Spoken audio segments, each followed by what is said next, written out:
Welcome to Power Up Podcast. This is episode 23, as what the phone says. We're your hosts, Christopher. Cops, what up? And today we're bringing you a podcast filled of talking about progressions and some outdoor activities and events and stuff like that. But we're going to start with progressions first. Yeah. Don't worry. What about you? Is it still recording? I think so. The screen went black. Tap the screen.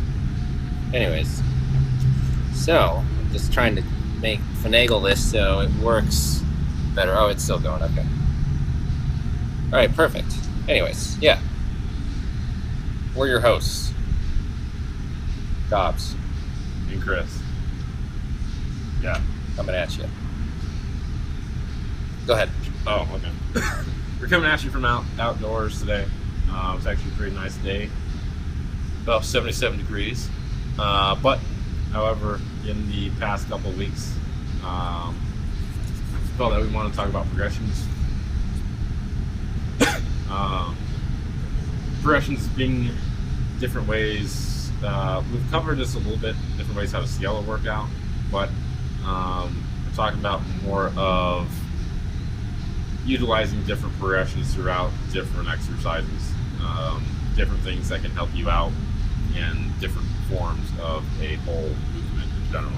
Kind of like if you looked at pull-ups, instead of just doing straight pull-ups or just kipping pull-ups, things like that, maybe working on seated pull-ups or ring rows, things like that, something of a little bit different nature. But yeah. Yeah. Yeah. That's about it. No. This topic is near and dear to my heart. I love it. Progressions, because it can make or break athletes or people. Progressions are a great tool. Like, let's just break it down from the beginning. Like, what's a progression? Progression is something that is, so we'll just take, for example, a pull-up. So a progression for a pull-up would be something that is going to help you to be able to do a pull-up or a strict pull-up that isn't the actual movement. So we're going to stimulate the muscles or the movements necessary to do the movement without actually doing it. So that usually your progressions are going to be something that's slightly easier than the actual movement, but it's helping build a good foundation so that way you can do the movement like a pull-up. So these progressions are going to help you build the strength to do a strict pull-up or to do a kipping pull-up or things like that. So that's what a progression is. It's just something that's going to aid another movement. Usually it's going to, you find progressions around our foundational movements like squatting, pulling, like pull-ups, strength movements, snatch, clean and jerk. Like, there's just a ton of progressions. There's a progression for almost any foundational movement that you can do. So progressions, like what we're talking, like why I care so much about progressions and why we're talking about them is because, like I said, it can make or break an athlete. If you have an athlete that is wanting to get pull-ups and they do the proper progressions, then it's going to help them to eventually get that pull up, and they're going to be happy. And so that's a case where it made that athlete. It didn't break them. It totally made them. And as far as progressions go, if you're somebody that's not quite sure on progressions, that's why we're here as coaches, is to help with progressions during class. We do general progressions, like for pull-ups, you'll do banded pull-ups or ring rows, but there's a ton of progressions you can do that are going to work lat and pulling strength that aren't just your general ring row or banded pull-up. And we do these in class because of equipment needs, also time. And so we can't set you up on some apparatus to help you with your strict pull-ups during class. It might either it's going to take up too much space or too much time, but we do know a lot more progressions where it's like if we're working with you one-on-one, or if you're just asking, it's like we can give you multiple other progressions to help you with a movement or to get your strict pull-ups. And if you're like, hey, I'm tired of doing ring rows or banded pull-ups, what else can I do? And it's like, okay, well, you can do like body weight laying barbell rows, you can do banded lat pull downs, you can do like rows with kettlebells, like rows with your barbell. You can there's a ton of things we can do to help strengthen your lats without actually doing the movement. So those are progressions that can help with pull-ups, and it's where CrossFit gets it's fancy, or what it really likes to stress or promote is that CrossFit is infinitely scalable. So you can scale almost any movement to stimulate a similar muscle group. So it's going to we're going to get the same muscle stimulation from your advanced athlete all the way to your beginner who's never worked out before. That's where progressions are great. Using them properly is the most important thing you can do, but not just using your progressions properly, but understanding progressions as well. Understanding which progression is appropriate to use for the individual or yourself. And this is where we start to get into the conversation of making or breaking athletes. So progressions can really break you as well if you're working on progressions in the wrong order. And I see this happening all the time, and it's stressful, and it doesn't really make, I don't know if the athlete doesn't know, or if they just see other people doing movements and they want to do them. A perfect example of this is if you have somebody who's working on butterfly pull-ups, but they cannot do, butterfly chest to bar pull-ups. So if you have an athlete that's trying to work on their butterfly chest to bar, or even just butterfly, but they haven't established a foundational kip yet, or they can't do more than 3 strict pull-ups. There's certain landmarks or benchmarks that you want to be able to hit before you move on to the next progression. And we see this happening all the time with athletes that, I'll see an athlete working on butterfly, just even regular butterfly pull-ups. And I know, because I know the athletes, that this athlete can't do more than 5 kipping pull-ups, and they can barely do 1 to 2 strict pull-ups. And so it just begs the question, why are you going to work on something that is the hardest version of what you're trying to do before you've even done the foundational movements? So, if the foundational movement of a kipping pull-up is a strict pull-up, so it's like we should be able to do a couple strict pull-ups before you start working on your kipping pull-up. And then the next movement after that in the advanced progression is, okay, and then we can start to work on a butterfly kip, which is a little bit faster. It takes a little bit more body awareness, also positioning and musculature.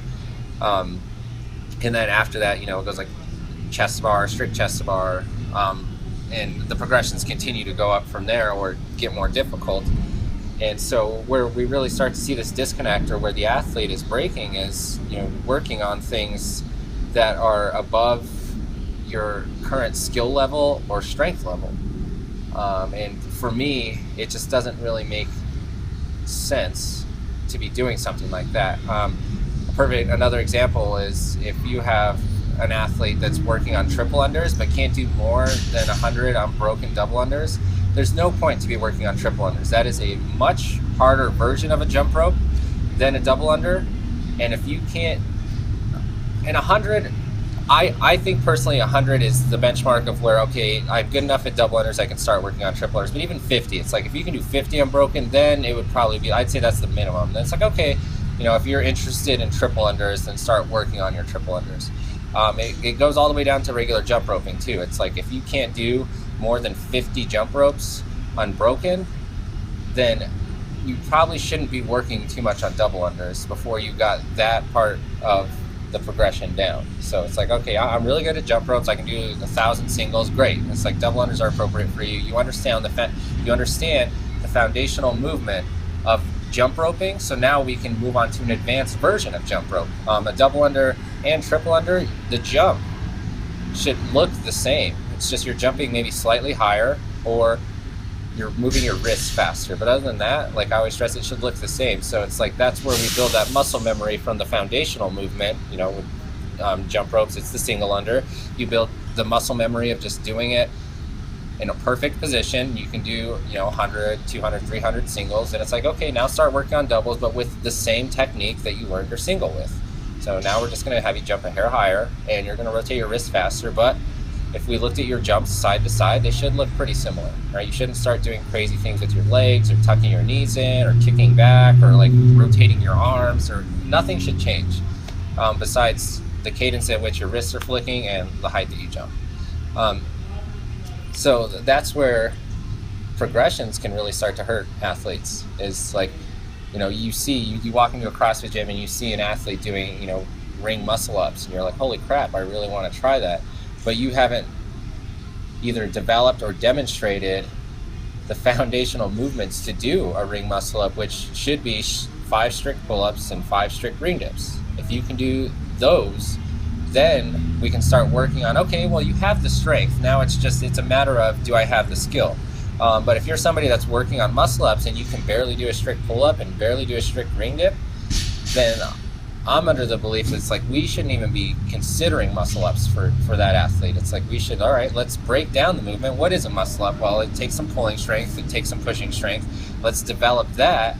Once you have those foundational strengths, it's like I can do 5 of each. It's like, okay, now let's start working on the muscle ups. Let's start working on the kip, the pull, the transition, the positioning of your hands, whether it's false grip or whatever. Let's start working on these other things that are going to help you get your muscle up, rather than, if you have an athlete that can't do the foundational requirement for the movement, they shouldn't even be working on it. And that's where progressions, for me, is a huge deal, because they can, like I said, make or break you.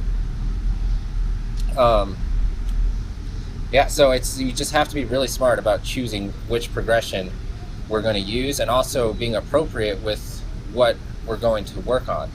I've been seeing a lot of people working on bar muscle ups in the gym lately, and that's great. Like, I love that people want to get good and they want to try these advanced movements, but you have to ask yourself, doing bar muscle ups, it's a similar thing. It's like, can I do 5 strict pull-ups, and can I do, with a bar muscle up, it's more of like a push, but I'd say like 10 unbroken push-ups would be good for a bar muscle up.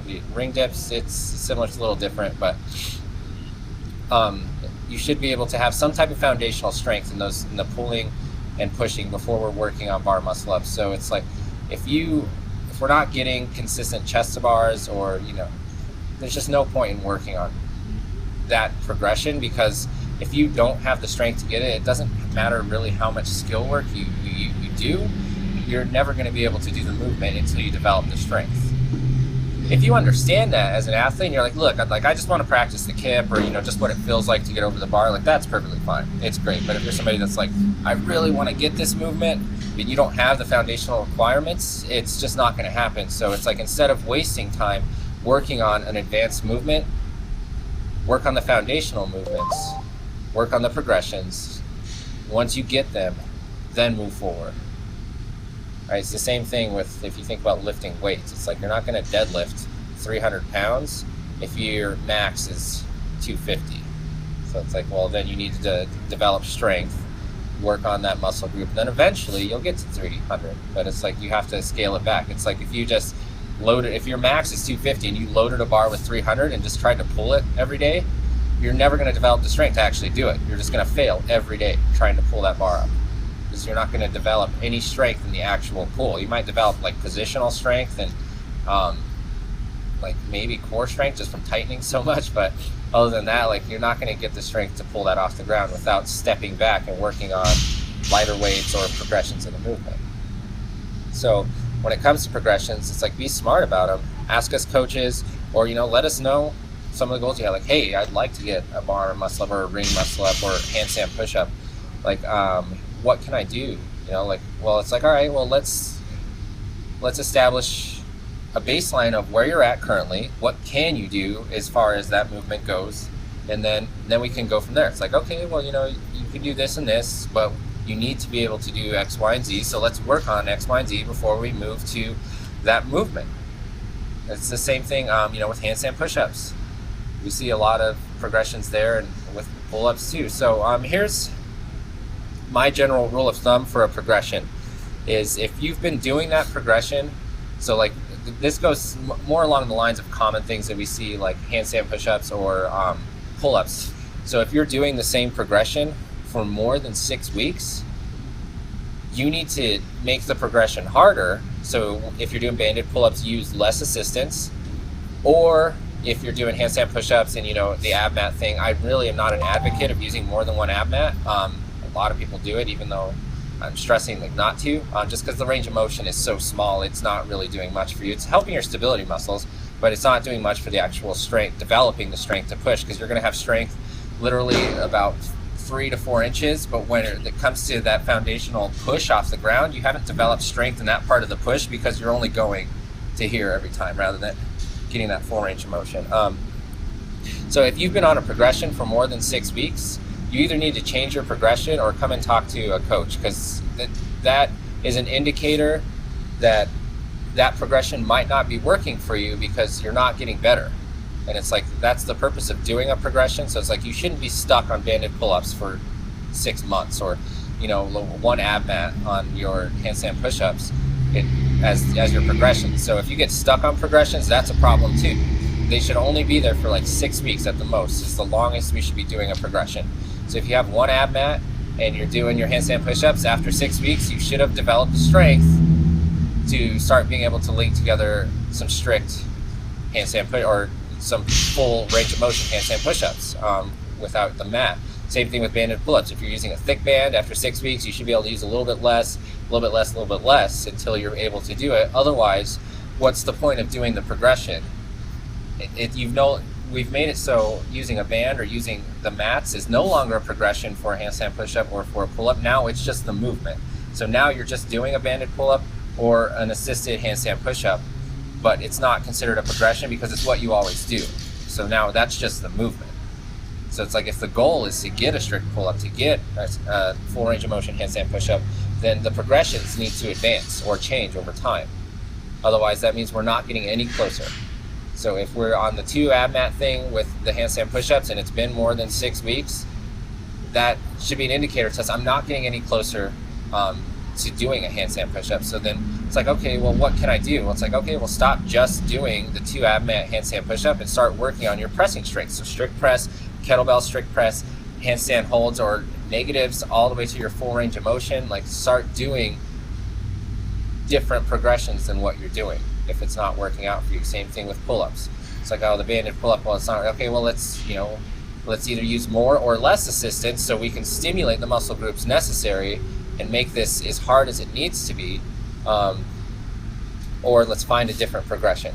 Let's do something different to strengthen those muscles or to figure out what it is to be able to get that movement, rather than just being stuck on the same progression or doing inappropriate progressions.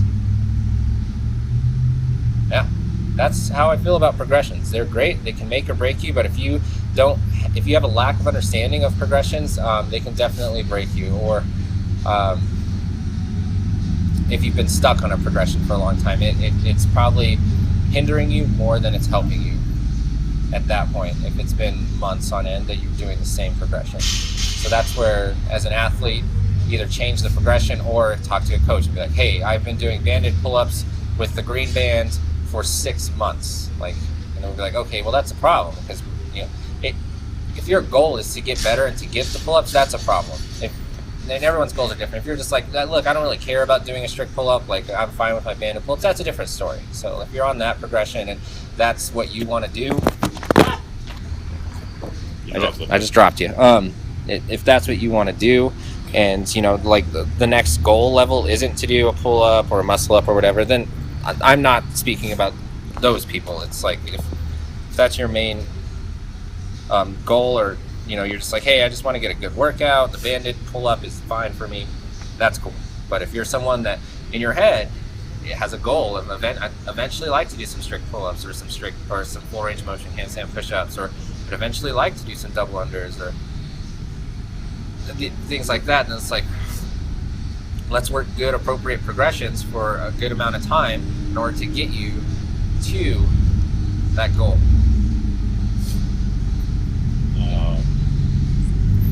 Then also, if you're working on your progressions and you're changing them, like how Goz was saying, don't stay on one for more than 6 weeks. I would say try more. Like when you go into your progressions and you try something different, don't just do it once and then not do it for like maybe a couple weeks or 3 weeks or something. Spend some time on it and work on it. This is a little bit different, but I've done programs before that use the same workout, like let's say once a week, maybe a couple times a week. Those are in themselves, those kind of a little bit different than what CrossFit is, but I'm talking about the strength kind of portion to it. If it's the same movement, there's progression for a movement. If you're targeting it, let's say a couple times a week, or else once a week, something like that, then you can see some strength gains happen just through the reoccurrence of that movement coming up in your programming. But again, like these things can always come up in a workout or the strength section of the programming of the class, or else you could even work on these things after class or before, whenever you wanted to. But remember, the more you work on it, the more you're going to get better at it. The more strength you're going to end up building over time as well.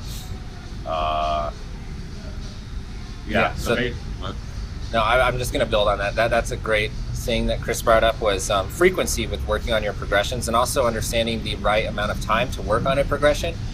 So something like double unders, I tell people, if you want to get double unders, you should work on them for like 2 to 4 minutes a day. Like if even that's kind of a lot. All right, and that's not very much time, and you're going to get a lot better at doing them just from doing like 2 minutes a day. All right, here's where it starts to get bad is if you're like, I want to get double unders, and you spend 45 minutes working on a progression for double unders, and that whole session, that 45-minute session was super frustrating, you kept whacking yourself, whatever, and you kept doing all, well, you're not going to do that anymore, because you're going to be like, God, that took a ton of time, I was super frustrated, so you're not going to be motivated to do it anymore. But if you do 2 minutes a day, after 2 minutes, whether or not you did really well, you just stop and you're like, hey, I had a good day, or I didn't.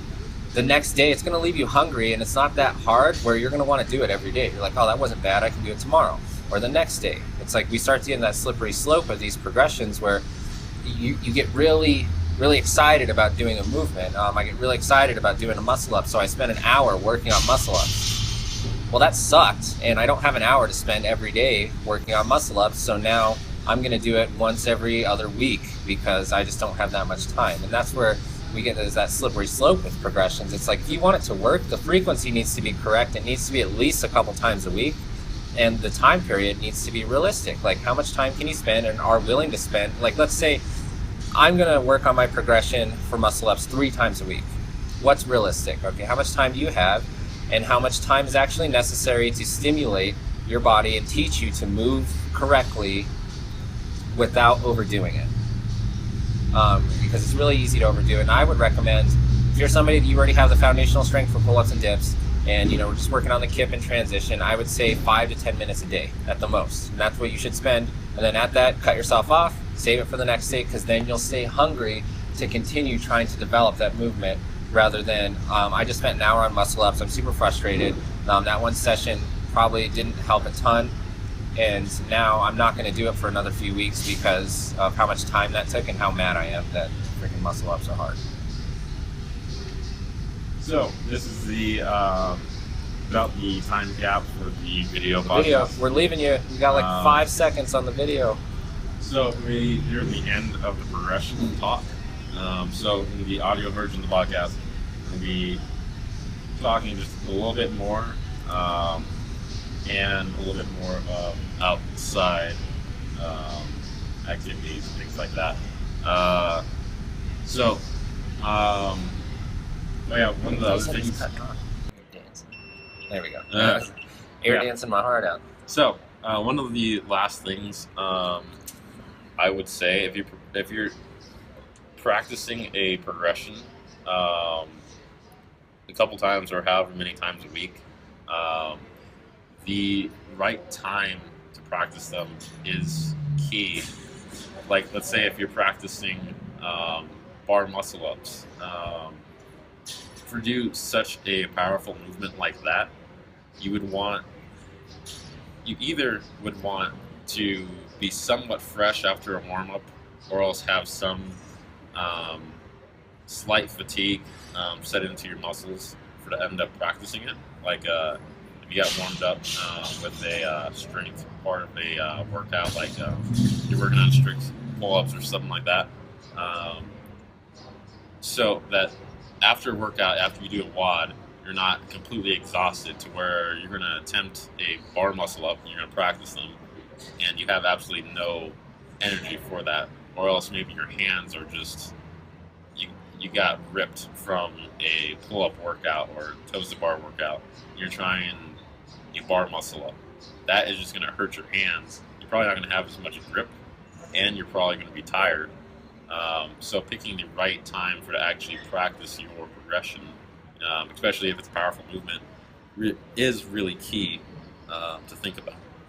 Oh yeah, that's super important. Chris brought up. Chris brought up a good point.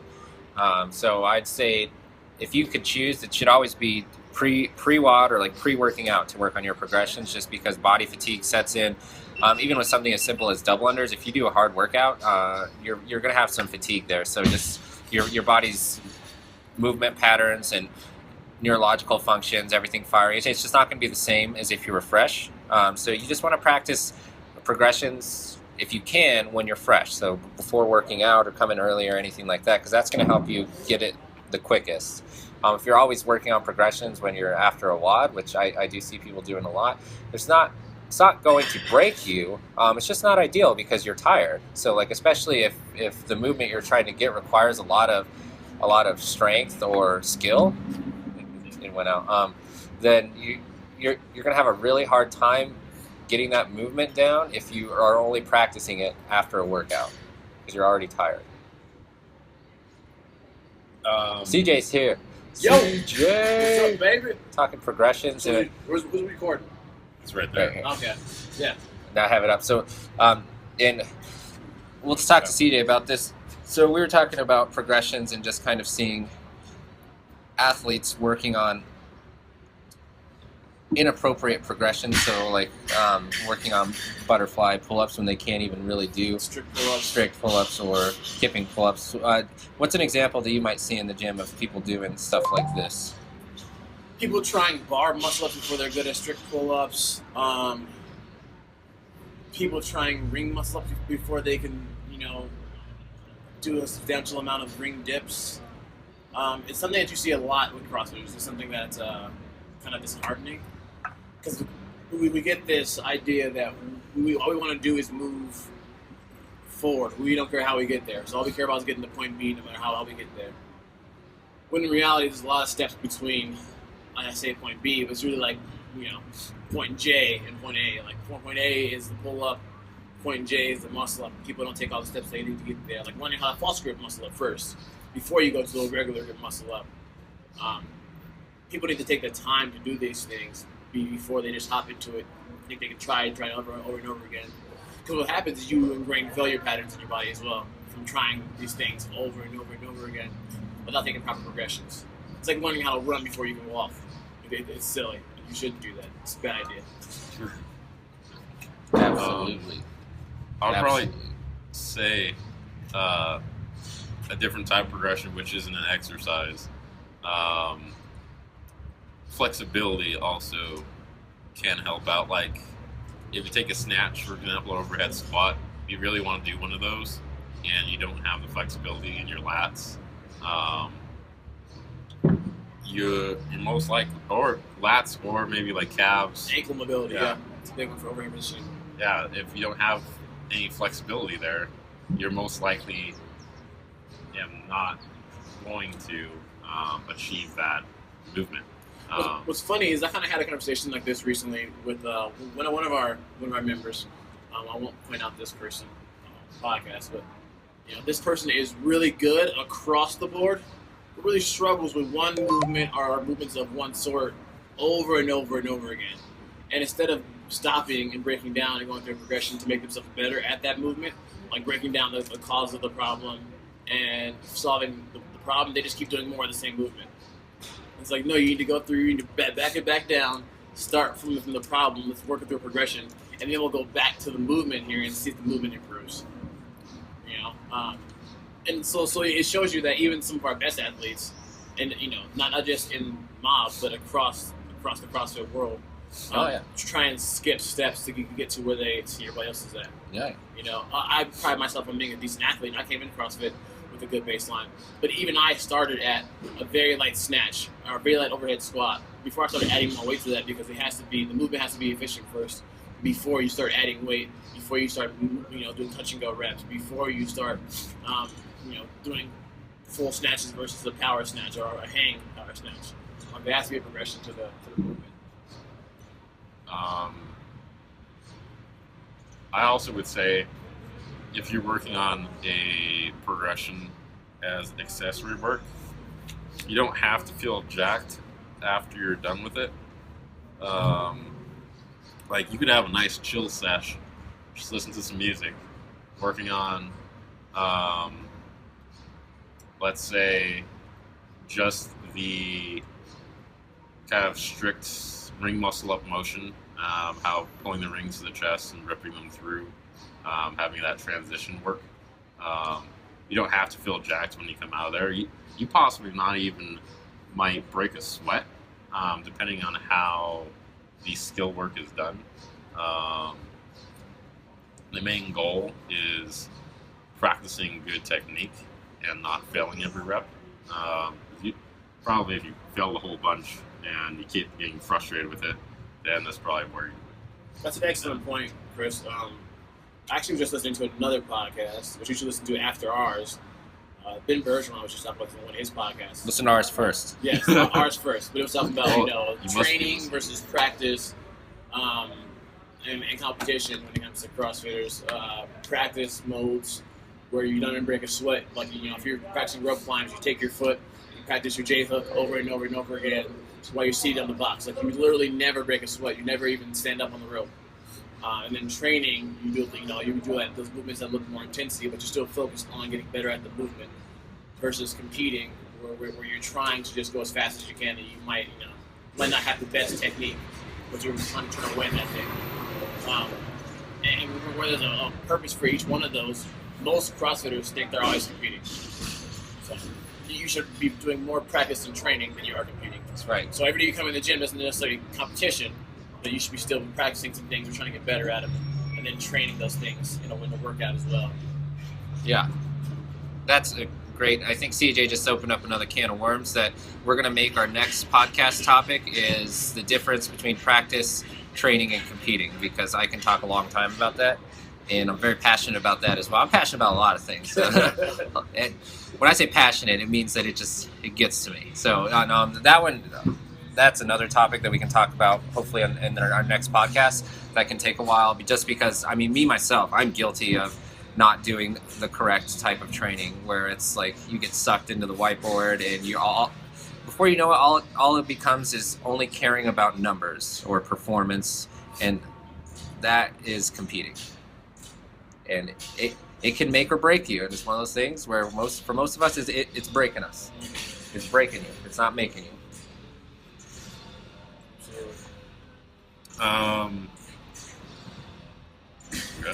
So that's pretty much all that we're going to talk about progressions today.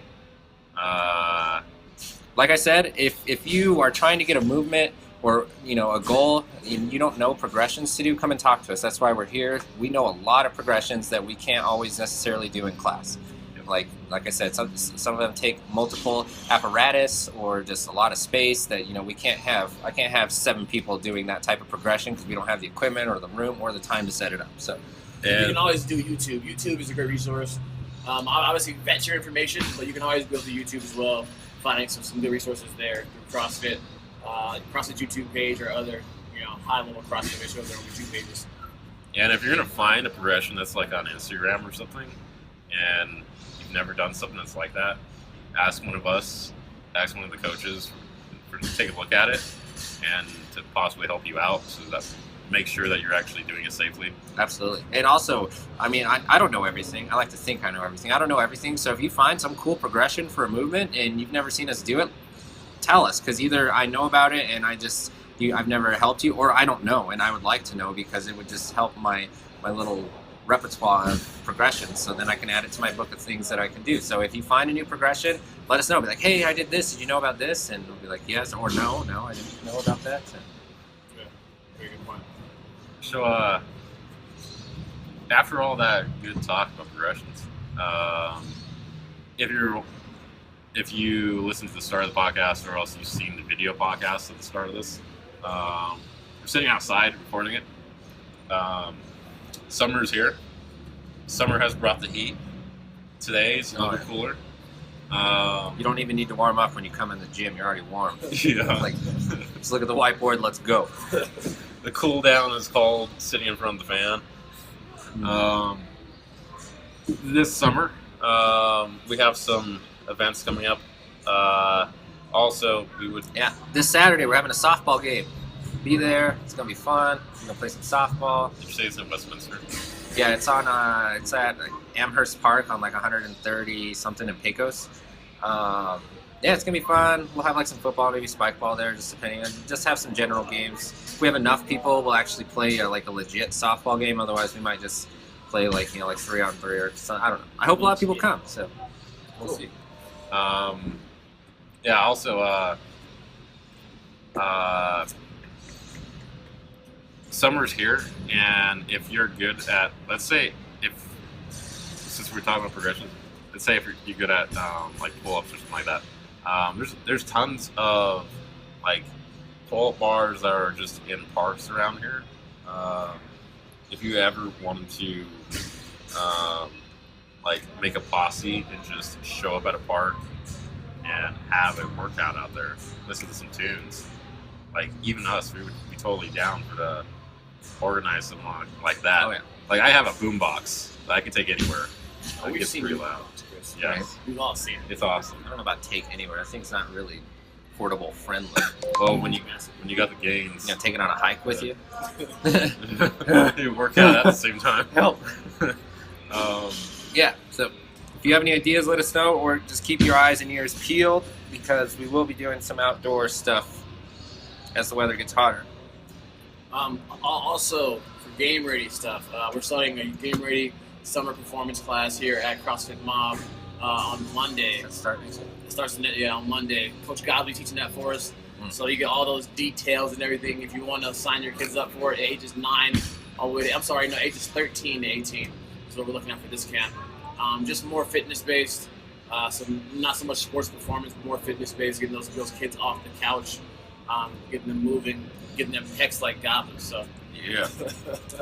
So yeah, GameReadyFit.com for details, or you can email us, contact at GameReadyFit. So anything else you guys want to talk about? All right now. Good, brother. Okay. We're gonna hit you up next week with another podcast. Talking about training versus competition Competing. or competing. The mentality and mind state you need to have, and also making the most of your training time in the gym.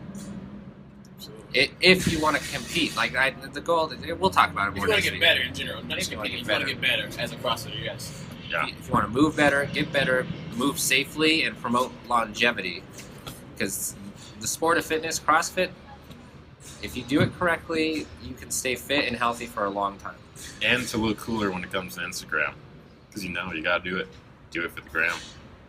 But yeah, this is episode 23 of Power Podcasts. Yeah, 23. We'll hit you up next week. Yep. Peace out. Peace.